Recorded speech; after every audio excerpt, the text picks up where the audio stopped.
America, Israel और Iran के बीच युद्ध के 12 दिन हो चुके हैं, लेकिन हालात संभलने की बजाय और बिगड़ने लगे और जिसका डर था वही होने भी लगा है।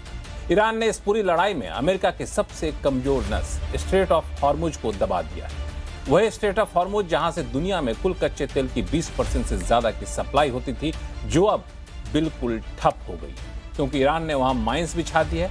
वहां से गुजरने वाले जहाजों पर हमले किए जा रहे हैं। अब कोई देश अपना जहाज उस रास्ते से जाने देना चाहता नहीं, जो अमेरिका के लिए परेशानी का सबसे बड़ा सबब बन गया है। ईरान की मिलिट्री ने साफ ऐलान भी कर दिया है कि वो इस स्ट्रेट ऑफ हॉर्मुज से एक बूंद तेल भी नहीं गुजरने देंगे, जिससे अमेरिका और उसके सहयोगियों को फायदा पहुंचता हो। इतना ही नहीं, इस 12 दिन में ईरान के हमले भी कमजोर पड़ने दिख नहीं रहे। उल्टे खाड़ी के दूसरे देशों पर ईरान ने हमला तेज कर दिया है। सऊदी अरब में कच्चे तेल के अहम ठिकानों पर हमले किए जा रहे हैं। दुबई इंटरनेशनल एयरपोर्ट पर फिर से ईरान के ड्रोन से हमले हो रहे हैं। ऐसे में सबसे बड़ा सवाल जो हर कोई जानना चाहता है कि आखिर कौन झुकेगा, युद्ध कैसे रुकेगा। आज आवाज अड्डा में करेंगे इस पर खास चर्चा।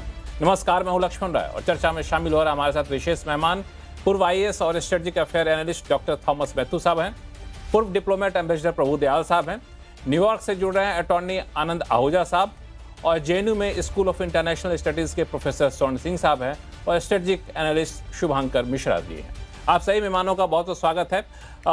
एम्बेसडर दयाल, मैं आपके पास आऊं, लेकिन आज मैं चाहता हूं कि डॉक्टर थॉमस मैथ्यू से शुरुआत किया जाए। थॉमस मैथ्यू साहब, अब हम लोग 12वें दिन में जा चुके हैं। जब युद्ध शुरू हुआ था तो हफ्ते 10 दिन में युद्ध खत्म हो जाएगा। सवाल यह है कि अब यहां से जो आज के हालात बन रहे हैं, ये पूरा वॉर कहां जाता हुआ आपको दिख रहा है? Thank you, Lakshman. I'm also happy that Prabhu Dayal Saab is also there with us. जैसे normally he's also there with us for the discussion. आपका जो सवाल का आंसर थोड़ा complicated है. How will the war end? According to me, a war can end only if the domestic pressure in the United States, Trump के ऊपर दबाव आ गया तो only then there can be an end to the war. Otherwise, Trump is a very unpredictable man. उनके पास American military might is like इसी form में मैंने बहुत बार अंडरस्कोर किया कि 12 career force, almost 900 aircraft, moving territory of the US, enormous military power, huge defense expenditure. There is nobody to stop him. And the only people who can stop him is support. America में support Erode हो गया तो, but अभी तक इसका संभावना तो है ही नहीं, बिकॉज ऑलमोस्ट ऑल्दो 62% और अराउंड 50 to 60% लोग ईरान के अगेंस्ट से वॉर ओपोज कर रहे हैं, बट फिर भी 85% ऑफ द रिपब्लिकन्स ट्रंप को सपोर्ट कर रहे हैं। And the oil prices और $4 to $5 per gallon पहुंच गया तो then there will be a lot of pressure on Trump. War start करने के बाद 50 cents per gallon already increase हुआ है. It is almost now between $3 to $3.25.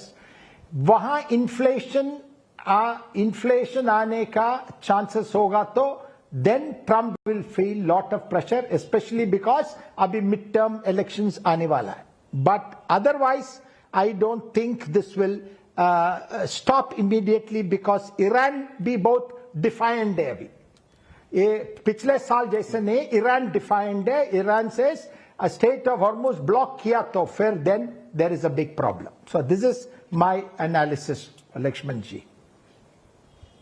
बिल्कुल, दरअसल ये वॉर जब ट्रंप चाहेंगे तभी रुकेगा और ट्रंप तब चाहेंगे जब उनको डोमेस्टिक प्रेशर बनेगा। ये डोमेस्टिक प्रेशर बन रहा है कि नहीं बन रहा है, आनंद आहूजा साहब से पूछेंगे जो कि न्यूयॉर्क के अटॉर्नी हैं। लेकिन उससे पहले एम्बेसडर दयाल साहब, आपको लगता है कोई और रास्ता है या फिर रास्ते तलाशे जा रहे हैं जो वॉर रुका, या फिर जैसा कि ऑस्ट्रेलिया ने कहा है कि हालात और बिगड़ने वाले हैं?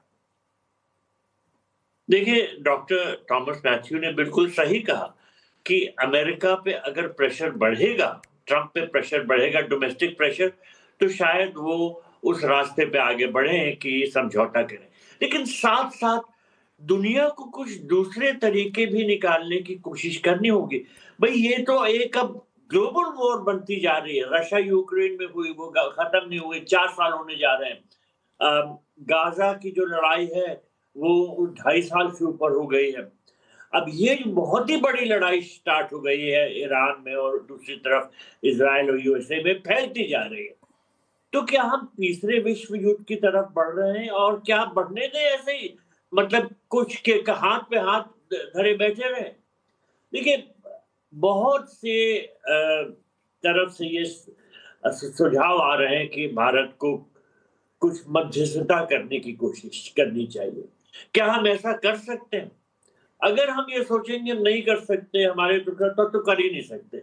लेकिन थोड़ा पॉजिटिव एटीट्यूड रखना होगा। बहुत से ऐसे फोर्सेस हैं जो शायद हमारा साथ दें और अगर हम इसमें पहल करें तो हमारे साथ दोनों साइड्स के साथ बैठ के बातें कर सकते हैं कि किस तरह से युद्ध को डीएस्केलेट किया जाए, खत्म किया जाए। देखिए, भारत के रिश्ते इजराइल से अच्छे हैं, भारत के रिश्ते अमेरिका से अच्छे हैं और ईरान से अच्छे हैं। तो हम इस पोजीशन में हैं कि हम दोनों साइड्स के साथ एक ऑनेस्ट मीडिएटर, ऑनेस्ट ब्रोकर की तरह से बात कर सकते हैं। इसके अलावा देखिए, ये जो गल्फ कंट्रीज हैं, ये लड़ाई की चपेट में आ गई हैं, लेकिन ये नहीं चाहते कि इस तरह से लड़ाई बढ़ती रहे। तो ये भी आगे आकर हमारा साथ देंगे कि अगर हम कोशिश करें कि मीडिएशन हो और ये लड़ाई रोकी जाए। नहीं तो ये लड़ाई नहीं रुकेगी, चलती रहेगी और हम सोचते रहे कि जब प्रेशर बनेगा ट्रंप पे वगैरह और तब रुकेगी, तो जरा वो नेगेटिव हो जाएगा। हमको कुछ पॉजिटिव स्टेप्स उठाने चाहिए, लेकिन मैं ये कुछ कहूंगा पॉजिटिव बहुत से स्टेप लोग सोचना कहते चाहिए। हैं बहुत हमारे में ये बहुत क्षमता इंटरेस्टिंग नहीं। पॉइंट अगर आपने हम ये एम्बेसडर सोचें दयाल तब यहाँ पे करेंगे। रखा है। इस पे दरअसल मैं ये प्रोफेसर स्वर्ण सिंह साहब, जो एम्बेसडर दयाल कह रहे हैं कि इंडिया को एक मध्यस्थता की भूमिका निभानी चाहिए। इस वॉर से सिर्फ ईरान तबाह नहीं हो रहा है, खाड़ी के जो दूसरे देश हैं वो भी काफ़ी ज़्यादा परेशान हैं, उनको भी इसमें आगे बढ़ाना चाहिए कि चलिए वॉर ख़त्म करिए किसी तरीके से, इसमें नुकसान बहुत ज़्यादा हो रहा है। और जो एम्बेसडर दयाल कह रहे थे कि रूस यूक्रेन वॉर वो एक अलग मामला था, वो वहीं तक मोटा मोटी सीमित होकर रह गया था, लेकिन इस वॉर का असर पूरी दुनिया पे पड़ने जा रहा है। तो क्या आपको लगता है इस तरह की मध्यस्थता की कोई गुंजाइश बचती है या फिर नहीं? जैसा कि थॉमस मैथ्यू साहब ने कहा, ये पूरी तरह से ट्रंप पर निर्भर करता है, वो वॉर खत्म करना चाहते हैं या फिर जारी रखना चाहते हैं। हाँ, पहले तो ये बात सही है कि 3 देशों में जो सीधे युद्ध में जुड़े हुए हैं, अमेरिका सबसे ताकतवर है। राष्ट्रपति ट्रंप खुद बहुत ही व्यक्तिगत तरीके से राजनीति और विदेश नीति चलाते हैं और इजराइल को भी, चाहे वो सैन्य सहायता हो, इंटेलिजेंस हो या मॉरल सपोर्ट हो, डिप्लोमेटिक सपोर्ट हो, वो सारा अमेरिका से ही मिलता है। अमेरिका के समर्थन सपोर्ट के बगैर उसकी कोई ज्यादा हैसियत नहीं है वहां। तो सबसे ज्यादा जो संभावना है युद्ध के समाप्त होने की, वो उन पर तय करती है कि कब राष्ट्रपति ट्रंप को लगता है कि उनके जो उद्देश्य थे वो उन्होंने जीत लिए हैं और वो अब युद्ध को बंद करना चाहेंगे।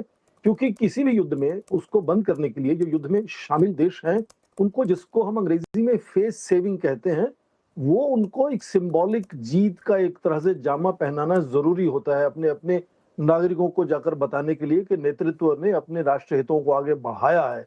तो वो काम होता है मीडिएटर्स का। तो मीडिएटर्स में सबसे पहले तो देखें कि ओमान कोशिश कर चुका है, कतार कोशिश कर चुका है, तुर्की ने अभी अभी ऑफर भी किया है। तो कुछ देश हैं जो मध्यस्थता करने की कोशिश में लगे हुए हैं।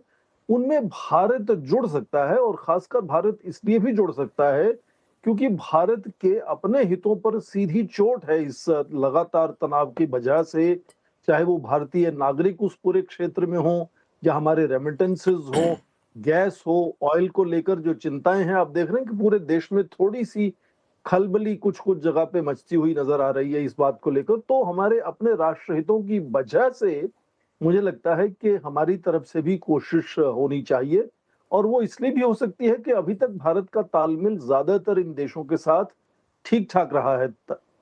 इजराइल के साथ अच्छी दोस्ती है, पर ईरान के साथ भी अच्छे संबंध है, सऊदी अरेबिया के साथ, यूएई के साथ, इजिप्ट वगैरह के साथ। तो इसी को लेकर जो सार्वजनिक रूप से हमें मालूम है वो ये कि भारत के विदेश मंत्री कई इन देशों के विदेश मंत्रियों से लगातार संपर्क में हैं और प्रधानमंत्री ने खुद भी वहां के राष्ट्राध्यक्षों से, कुछ देशों के राष्ट्राध्यक्षों से बात करने की कोशिश की है।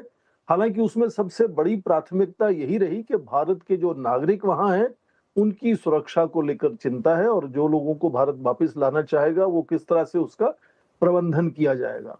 पर एक बात उसमें ये जानना जरूरी है कि राष्ट्रपति ट्रंप जो सबसे ज्यादा ताकतवर हैं उनके ऊपर लगातार दबाव बनता हुआ नजर आ रहा है, चाहे उनके अंदरूनी लोगों का हो, जिस तरह से हाल ही में एक रॉयटर्स इप्सोस पॉपुलैरिटी ये ओपिनियन पोल्स हुआ है जिसमें आम जनमानस जो अमेरिका का है वो 43%, 43% डिसअप्रूव कर रहे हैं, वो सहमत नहीं है इन स्ट्राइक के साथ। केवल 27% लोगों ने इसका समर्थन किया और बाकियों ने कहा कि हमें इसमें दिलचस्पी नहीं है। डेमोक्रेट्स में 74% लोगों ने इसको अपोज किया है। रिपब्लिकन्स में भी 45% लोग इसके साथ नहीं है, 55% इसके साथ है। उसके अलावा जो राष्ट्रपति ट्रंप के हिस्सेदार हैं नेटो में, जो देश उनके दोस्त देश हैं, उसमें यूके, इटली, जर्मनी कह चुके हैं कि वो इस अभियान में सीधा शामिल नहीं होंगे। और आखिरी बात, जो अरब देश है जो वहां लगातार नुकसान झेल रहे हैं अमेरिका इस लड़ाई का, उसमें भी जितने भी राजनेताओं ने सार्वजनिक तौर से कुछ कहा है उन्होंने सीधा अमेरिका का समर्थन नहीं किया है। उन्होंने आज कतर के डेप्यूटी फॉरेन मिनिस्टर की इंटरव्यू में और उससे पहले जो कतार के एम्बेसडर हैं यूनाइटेड नेशंस में सिक्योरिटी काउंसिल में बोलते हुए सभी ने लगातार ये कहा कि युद्ध विराम होना चाहिए, बातचीत होनी चाहिए, शांति बननी चाहिए। ये नहीं कहा कि हम अमेरिका के हमलों का समर्थन कर रहे हैं। तो वहां भी मुझे लगता है कि एक तरह से कुछ सोच में बदलाव आता हुआ नजर आता है। हालांकि